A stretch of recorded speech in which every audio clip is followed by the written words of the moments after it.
In a park in China's Shandong province, local officials installed a very special bench. At first glance, it looks like any normal park bench.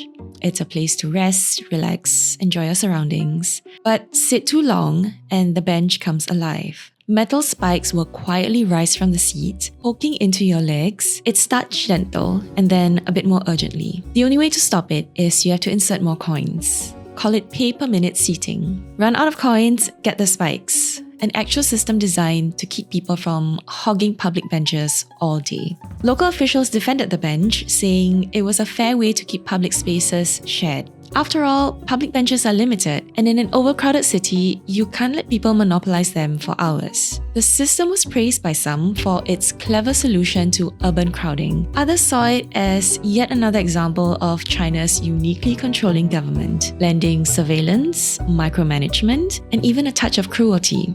Except none of that is true. This bench never existed. This was all an elaborate hoax. But by who? And for what purpose? Is there something larger at play? All I can say is, you're gonna want to sit down for this.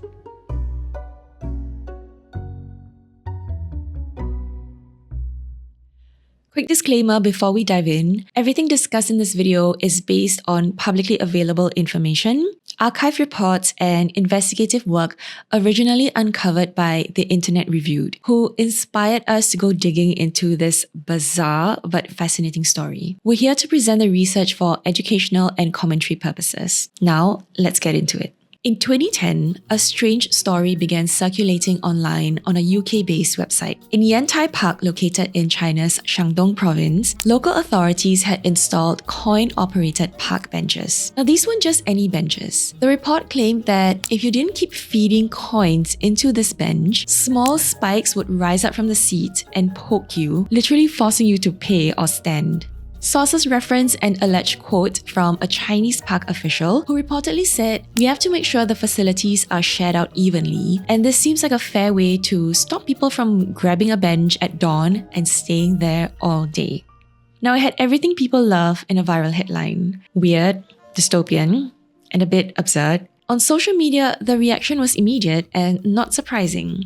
Many readers mocked the Chinese government, calling it yet another example of authoritarian overreach or the surveillance state gone wild. Comments piled up about how this was typical China, blending control, micromanagement, and punishment into even the most mundane aspects of daily life, like sitting on a bench. I found a whole seriously written review on an urban planning website where the writer shared what he thought about these pay and sit benches in China. One of the notable outcomes of pay and sit benches is the revenue they generate. Cities that have embraced this model experience a new stream of income that can be reinvested into the maintenance and improvement of public spaces. We're talking about spikes in public benches. Now, some people saw it as further proof that China was technologically advanced but morally backwards, capable of creating facial recognition networks, yet somehow unable to provide public seating without resorting to paywalls and physical discomfort. For others, it wasn't even about the bench itself. It became a convenient talking point to express broader anti-Chinese sentiment. If you really think about it, this story sounds strange, almost cartoonish, but this bizarre claim wasn't confined to fringe conspiracy sites or internet rumor mills. It was picked up by the New York Times, The Guardian, NPR, architecture journals, and even in books published by academics. Mainstream outlets reproduced the story wholesale, mostly without additional critique, maybe because it fits so neatly into a Western narrative that China isn't just authoritarian, it's absurd, almost comically dystopian. The spiky bench felt like a perfect metaphor for how many people already viewed the highly secretive Chinese government.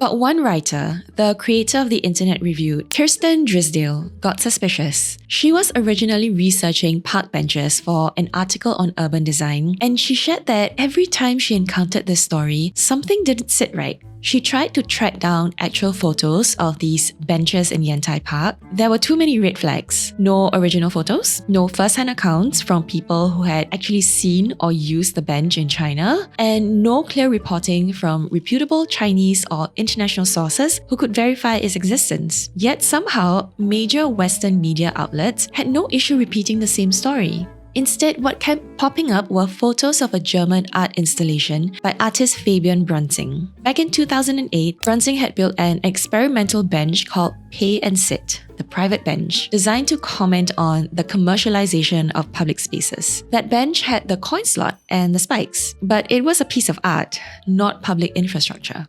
So how did this German artwork become an urban planning solution adopted by the Chinese government? Most of the major outlets that published the story seem to be drawing from a single, now defunct link, orange.co.uk, which had been the website for a British telecom company. Kirsten dug into this further. She found an old employee from Orange who worked on the quirky news section, but even they didn't know where that story had originally come from, only that it came from a news agency. Now, eventually, after extensive searching, including digging through the internet archives, she discovered that the source was a site called the Austrian Times. Like earlier articles, the Austrian Times had also used photos of Fabian Brunzing's artwork. In fact, Brunzing himself commented on their article, writing, "Nothing in this article is for real. The pictures were taken by myself 2 months ago in a park in Berlin. The bench has been set up there for a video and photo shooting. This article has nothing to do with journalism. I explicitly distance myself from this." The Austrian Times, the nerve of them, responded, "It was never declared that the Berlin project was for real, but it is a fact that the German idea has inspired the project to be set up for real in a Chinese park."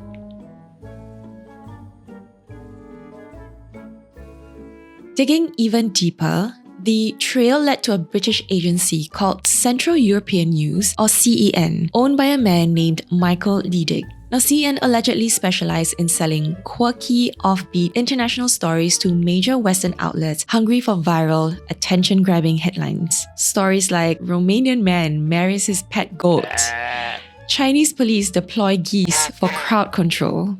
Wild, entertaining, sometimes believable, and often completely fabricated or unverified. In 2015, BuzzFeed News conducted an in-depth investigation into CEN titled The King of Bullshit News. They exposed how CEN funneled dubious stories into respected media outlets who rarely, if ever, questioned the authenticity of the material they were buying. CEN sued BuzzFeed for $11 million, but the lawsuit was dismissed. The judge ruled that BuzzFeed's reporting was accurate and that CEN had failed to demonstrate any falsehoods in the investigation. The story about the bench was just one of many.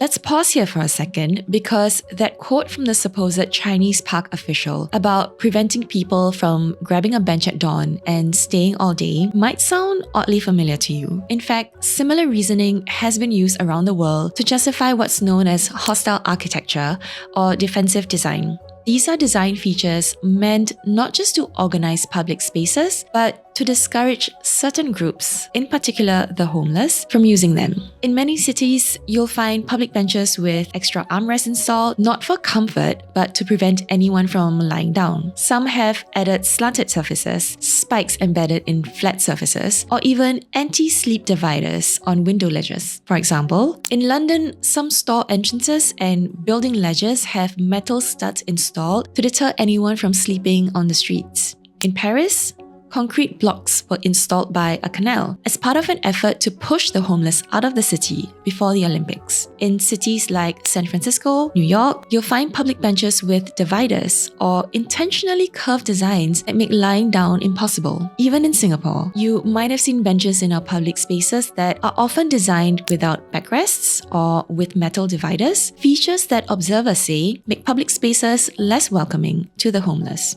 The The same reasoning is often used to justify these measures, much like the supposed Chinese official. We need to keep public spaces shared equally, or we need to discourage loitering and the misuse of public facilities. So when Western audiences read about a Chinese park allegedly installing spiky coin-operated park benches, it feels plausible, not because China is uniquely draconian, but because versions of these policies already exist in the West. In some ways, the viral spread of the Chinese spiky bench myth might reflect not just anti-Chinese assumptions, but also a kind of projection. Cities already use aggressive design to manage public space, so maybe people were more ready to accept that an authoritarian country would take it even further. This makes the media's failure to fact-check even more frustrating. Instead of recognizing how similar the story was to Western urban design ideas, they defaulted to an easy narrative of "look how extreme China is" and spread fiction as fact.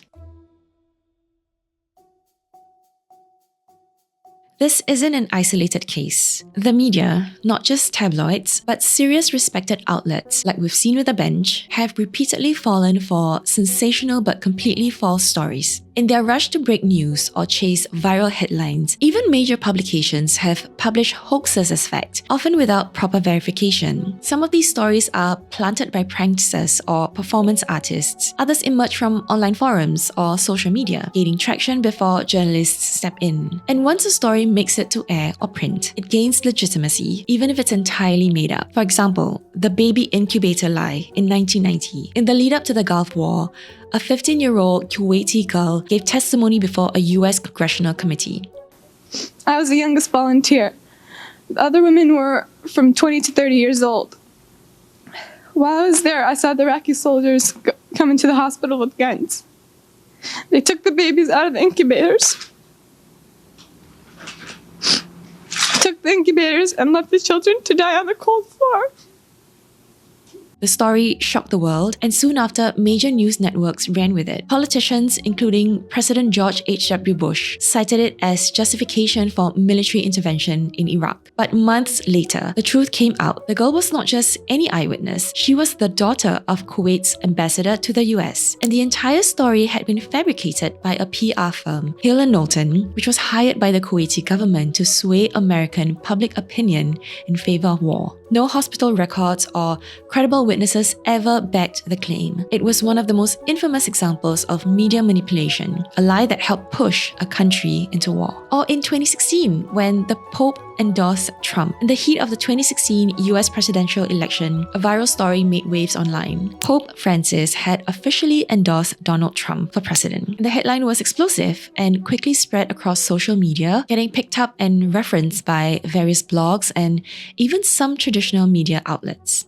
But the story was, you guessed it, entirely false. The Vatican had made no such endorsement. In fact, the Pope later made statements that were widely interpreted as being critical of Trump's policies, particularly on immigration. The original article came from a known fake news website and was part of a broader wave of disinformation targeting voters during the election.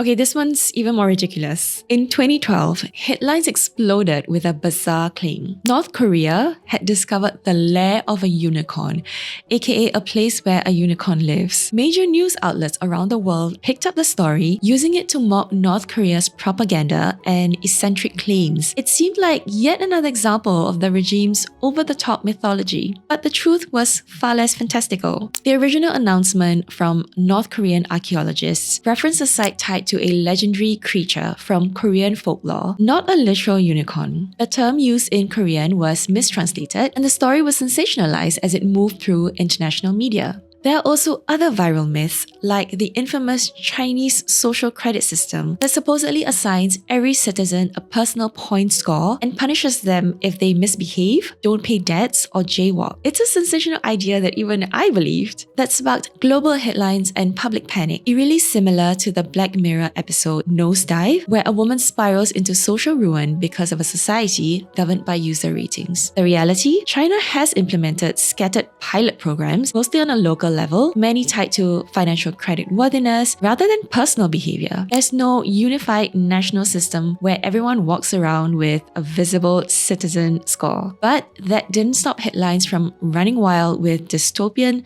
sci-fi comparisons. These stories share a common thread. They played into familiar stereotypes or pre-existing expectations of the other. And because they felt true, they were amplified without proper investigation. Look, I'll be honest here. Don't even take what I say at face value. You should be questioning everything you read online, even if it seems to come from official sources. What's even more embarrassing is that at the time we were researching this bench story, the New York Times and The Guardian had published corrections in the article about the bench, admitting that the story could not be properly substantiated and therefore details about it were removed from the original article. It took them more than 10 years to do so. So if there's one takeaway from this entire story, is that you should always dig a little deeper, check sources, and follow the trail, whether it's a viral headline or even a video like this one. The internet is full of wild stories that sound true because they fit what we think we know, but reality is often a lot messier.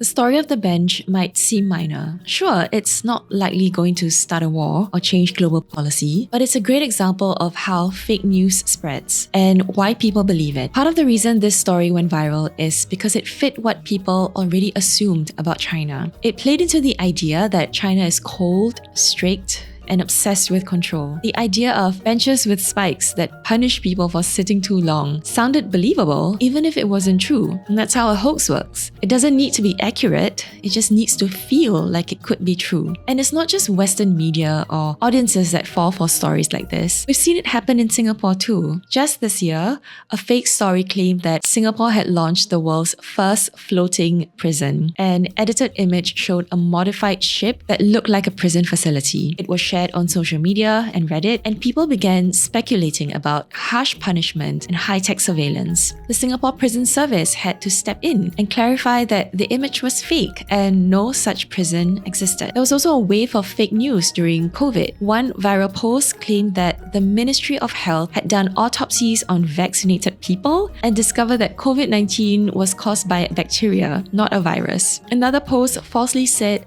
unvaccinated people would be jailed starting in October 2021. Both were completely false. MOH had to release statements to stop the spread of these rumors. Interestingly, a quick search will connect these fake news to two offshore news sites, Slay News and The People's Voice. Slay News describes itself as unapologetically pro-America and pro-free speech, while The People's Voice says it covers topics the mainstream media won't touch. These examples show how easy it is for false stories to take off, especially when they confirm what people already think or fear. If something as small as a made-up bench can end up in newspapers, books, and radio shows, what does that say about the way larger stories are handled? That is why fact-checking matters. Verifying sources isn't a luxury, it's the bare minimum. When the media moves too fast or prioritizes virality over accuracy, public trust takes a hit. So before you share something, ask yourself why you believe it. Is it because it's true or because it feels right?